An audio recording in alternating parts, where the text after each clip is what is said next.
Hi hello ముందుగా video చూస్తున్న వారైతే సబ్స్క్రైబ్ చేసుకోండి.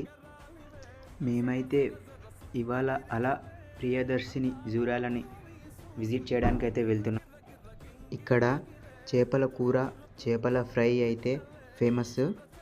మేము చలికాలంలో రావడం వల్ల ఇక్కడ గేట్లు అయితే ఓపెన్ చేయలేదు.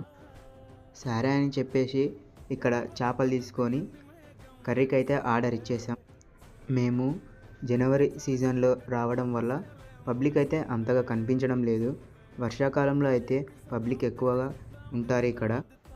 మేము తీసుకున్న చేపలైతే కర్రీ చేయడానికి అరగంట సమయం పడుతుందని చెప్పారు. అలా చెట్ల కిందికి అయితే వెళ్ళాము. అక్కడ మాకంటే ముందుగానే ఒక గ్యాంగ్ అయితే సిట్టింగ్ వేయడం జరిగింది. మీరు కనుక విజిట్ చేయాలనుకుంటే వర్షాకాలంలో అయితే రండి ఫ్రెండ్స్. ఛానల్ని అయితే సబ్స్క్రైబ్ చేసి లైక్ చేయండి.